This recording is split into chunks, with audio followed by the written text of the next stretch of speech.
Hello guys, welcome to my channel. आज हम न्याय पंचायत के बारे में जानेंगे। पंचायती राज सिस्टम में ये टॉपिक आपको सिर्फ ऑप्शनल सब्जेक्ट्स में, लॉ के ऑप्शनल सब्जेक्ट में नहीं बल्कि और भी कॉम्पिटिटिव में काम आने हैं। अगर आपको मेरा लेक्चर पसंद आए तो आप प्लीज़ उसे लाइक भी कर दीजिए और उसको मेरे चैनल को सब्सक्राइब भी ज़रूर कीजिए। हमारा आज का क्वेश्चन है, revival of the Panchayati Raj system in India is an aid to reduce the workload on the judiciary command. तो रिवाइवल मतलब पुनर्जन्म, पंचायती राज सिस्टम का पुनर्जन्म की बात हो रही है। मतलब इससे जो अभी है पंचायती राज सिस्टम हमारे इंडिया में, इससे पहले भी हुआ करती थी, तो बिल्कुल हुआ करती थी। मिडिवल पीरियड में भी हुआ करती थी, एंशियंट पीरियड में भी हुआ करती थी। यहाँ तक कि जो स्मृति ग्रंथ है उसमें भी पंचायती राज सिस्टम का जिक्र है। ठीक है, तो कैसे रिवाइवल होने के बाद पंचायती राज सिस्टम ने जुडिशरी पे से वर्कलोड कम कर रखा है, इसके बारे में हम इस लेक्चर में जानेंगे। तो पहले हम पंचायती राज सिस्टम के बारे में देख लेते हैं। The local government at the rural level functions under the Panchayati Raj system. This is the process through which people in the rural area participate in the own government. अब देखिए, यहाँ पे रिवाइवल की बात आई है, तो मतलब कहीं ना कहीं वो चीज़ गड़बड़ाई होगी तब जाके उसका वापस रिवाइवल होगा। हम कितनी बार बोलते हैं ना, एक माँ का पुनर्जन्म होता है। क्यों? क्योंकि जब भी एक माँ किसी बच्चे को बर्थ देती है तो वो बहुत ही मतलब अंदर से ज़्यादा टूट जाती है। ठीक है, बहुत सारी हड्डियों के टूटने की दर्द बराबर वो दर्द होता है जब एक माँ एक बच्चे को जन्म देती है। तो उसके बाद हम जब एक बच्चे का जन्म हो जाता है, वो माँ भी जीवित हो जाती है, तो उसके बाद एक लाइन बोली जाती है कि उस माँ का पुनर्जन्म हुआ है। ऐसे मतलब पंचायती राज सिस्टम भी किसी दर्द से गुजरा होगा तभी उसका पुनर्जन्म हुआ है। तो बिल्कुल जब ब्रिटिश पीरियड था इंडिया में, तो उस टाइम पे पंचायती राज सिस्टम को बिल्कुल ही ओवर कर दिया गया, बिल्कुल एंड कर दिया गया। वहाँ पे सिर्फ ब्रिटिश रूल चलता था। लेकिन 1920 तक जब ब्रिटिशर्स को ऐसा लगा कि लोगों के प्रोटेस्ट और लोगों की डिमांडिंग ज़्यादा बढ़ रही है, तो 1920 में पंचायती राज सिस्टम को इस्टेब्लिश्ड किया गया विलेज लेवल पे। ये एक लोकल गवर्नमेंट होती है, इसका काम होता है बिल्कुल ग्राउंड लेवल पे जाके लोगों की सुनना, उनकी किसी तरीके से फ़ंड कलेक्ट करना। ठीक है, फ़ंड कलेक्ट कैसे करते हैं ये लोग? जो दंड होता है उसी से एक तरीके से फ़ंड कलेक्ट करते हैं, वो उस विलेज को डेवलप करने का काम करते हैं। ठीक है, वाटर सप्लाई कैसे कर सकते हैं, जैसे ज़मीन के डिस्प्यूट हो जाते हैं तो उन डिस्प्यूट को सुनना। कितनी बार ज़मीन की लड़ाई झगड़े हो जाते हैं ना गाँवों में, तो उस गाँव लेवल पे पंचायत का ये काम होता है। मतलब पूरा ग्राउंड लेवल पे जाके हर एक चीज़ को देखना करना, ये सब पंचायत का काम होता है, उसको लोकल गवर्नमेंट बोला जाता है। तो ब्रिटिश के टाइम पे ये बॉडी जो थी एक इलेक्टेड बॉडी नहीं थी, ये एक अपॉइंटेड बॉडी थी। ब्रिटिश जैसे चाहते थे ये लोग वैसा ही काम करते थे। ये लोग जनता की नहीं, ये लोग ब्रिटिशर्स के हिसाब से काम करते थे 1920 में इस्टेब्लिश होने के बाद भी। लेकिन जैसे हमारा देश आज़ाद हुआ आफ्टर 1947, जैसे हमारा देश आज़ाद हुआ, तो इसके ऊपर पंचायती राज सिस्टम के ऊपर कई कमेटियाँ बैठी गई, उन लोगों ने अपनी रिपोर्ट दी और फाइनली 74th अमेंडमेंट एक्ट आया कॉन्स्टिट्यूशन में और पंचायती राज सिस्टम को लाया गया 1992 में।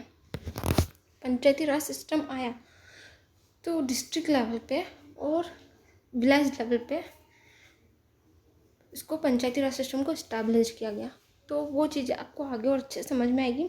मैंने एक स्ट्रक्चर तैयार किया है, यहाँ पे आपको वो चीज़ें अच्छे से समझ में आएगी लोकल गवर्नमेंट की। सेंट्रल लेवल पे जैसे राज्यसभा, लोकसभा, ठीक है, और डिस्प्यूट को देखने के लिए सुप्रीम कोर्ट होते हैं, और स्टेट के लेवल पे लेजिस्लेटिव काउंसिल, लेजिस्लेटिव असेंबली और हाई डिस्प्यूट को देखने के लिए हाई कोर्ट होते हैं। वैसे ही डिस्ट्रिक्ट और विलेज लेवल पे जिसको लोकल गवर्नमेंट बोला जाता है, म्यूनसिपैलिटीज़, नगर पंचायत, ठीक है, और डिस्प्यूट के केसेस देखने को सबऑर्डिनेट कोर्ट होते हैं। सबऑर्डिनेट कोर्ट में हमारे डिस्ट्रिक्ट और सेशन कोर्ट दोनों ही इंक्लूड रहते हैं। और विलेज लेवल पर ग्राम पंचायत, ग्राम सभा और न्याय पंचायत होती है। ग्राम पंचायत लाइक राज्यसभा, ग्राम सभा लाइक लोकसभा। लेकिन यहाँ पे जैसे जैसे विलेज लेवल से डिस्ट्रिक्ट लेवल, स्टेट लेवल से सेंट्रल लेवल, जैसे जैसे जैसे ऊपर तक चीज़ें बढ़ती जाएगी वैसे वैसे पावर्स भी बढ़ती जाएगी। और जैसे जैसे नीचे आती जाएगी, जैसे जैसे गवर्नमेंट का लोकलाइजेशन हो रहा है, वैसे वैसे पावर का भी क्या हो रहा है, पावर्स भी रिड्यूस हो रही है। तो न्याय पंचायत रिड्यूस होने के बाद भी न्याय पंचायत ने सुप्रीम कोर्ट की नहीं, सॉरी, जुडिशरी की पावर्स कैसे, जुडिशरी पे से वर्कलोड कैसे कम कर रखा है, कि मैं आपको आगे बताऊंगी। लेकिन यहाँ पे एक बात आप अच्छे से समझ लीजिए कि ये जो ग्राम पंचायत क्या होता है, ग्राम सभा क्या होता है और न्याय पंचायत क्या होता है। ग्राम सभा जो जितने भी गांव के लोग होते हैं जो 18+ होते हैं वो ग्राम सभा के मेंबर्स होते हैं, वो सब ग्राम सभा के मेंबर्स होते हैं। और ये सब इलेक्ट करते हैं ग्राम पंचायत को, जो कि 21+ होते हैं। ये लोग कितने लोगों को वोट देते हैं, 4 लोगों को वोट देते हैं। 4 में से 3 मेंबर्स मैन होते हैं, बाकी 1 वुमेन होती है जिसकी रिजर्व्ड है सीट। ग्राम पंचायत जो एक्ट है, जिसको हम पीसा एक्ट भी बोलते हैं, 1996 में आया हुआ है, उसमें फिक्स्ड है वुमेन की एक सीट जो रिजर्व्ड है। और जब ये 4 लोग इलेक्ट होके आते हैं तो वो लोग एक मेंबर्स को चुनते हैं जिसे सरपंच बोलते हैं। वो बन के ये 5 लोग मिलके बनते हैं ग्राम पंचायत। और न्याय पंचायत, ठीक है, न्याय पंचायत एक विलेज में इस्टेब्लिश नहीं रहता। न्याय पंचायत 3-4 विलेजेस को मिला के बनता है, ठीक है। न्याय पंचायत मतलब मेरा कहने का मतलब सिर्फ ये है कि न्याय पंचायत एक विलेज का केस नहीं देखता, 3-4 विलेज उसके अंडर में रहते हैं जिनके वो केसेस देखते हैं।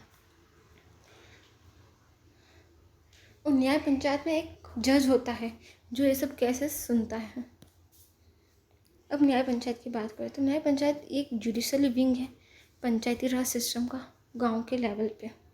The term service of the न्याय पंचायत इज़ ऑल्सो ऑफ 5+, ठीक है। जितने भी गवर्नमेंट की टर्म्स और सर्विसेज होती है वो सब 5 साल की होती। फिर वो सेंट्रल लेवल पे हो, स्टेट लेवल पे हो, या डिस्ट्रिक्ट लेवल पे हो, या विलेज लेवल पे हो।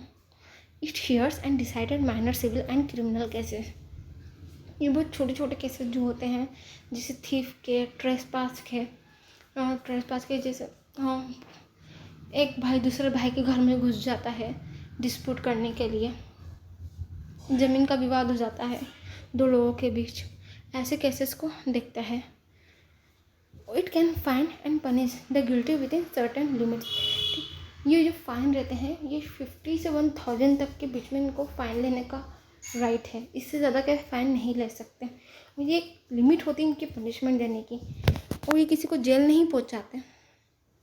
और अगर उसके बाद भी किसी को अगर ज़रूरत से ज़्यादा किसी दिल पे झटका पहुंचा हो, अगर किसी को जेल पहुंचाना चाहता हो तो वो कहाँ जा सकता है, कोर्ट जा सकता है।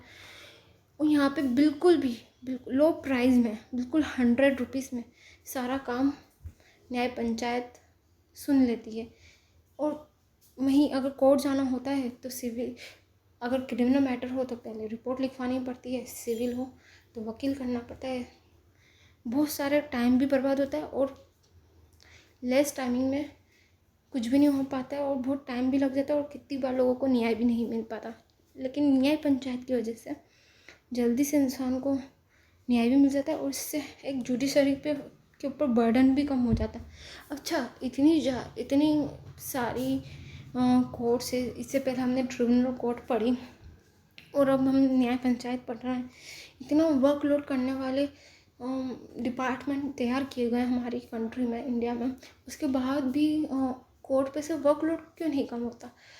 लेकिन देखिए, जो हम पढ़ते हैं ना वो चीज़ें ग्राउंड लेवल पे बिल्कुल ही अलग होती हैं। किताब में कुछ और होती है और ग्राउंड लेवल पे देखने जाएगी तो कुछ और होगी। बहुत सी जगह अगर आप ग्राउंड लेवल पे देखने जाएगी तो न्याय पंचायत इस्टेब्लिश्ड ही नहीं है, तो वहाँ पे कोर्ट के ऊपर लोड बढ़ जाता है, या न्याय पंचायत में ठीक से कैसे सुने नहीं जा रहे हैं, या लोग जाना पसंद नहीं कर रहे हैं न्याय पंचायत में ठीक से जाके। तो ग्राउंड लेवल पे वो बहुत चीज़ें अलग हो जाती हैं। हमारा सिस्टम तो बहुत अच्छा है, लेकिन जो हमारे सिस्टम में जो काम कर रहे लोग हैं ना, वो थोड़े थोड़े गड़बड़ घोटाला कर देते हैं, इसलिए हमारा सिस्टम ठीक से चल नहीं पाता। तो न्याय पंचायत किस तरह से वर्कलोड कम करती है, ये मैंने आपको इस लेक्चर में समझा दिया। Thank you. अगर आपको मेरा लेक्चर पसंद आया है तो उसको लाइक एंड सब्सक्राइब कमेंट जरूर कीजिए।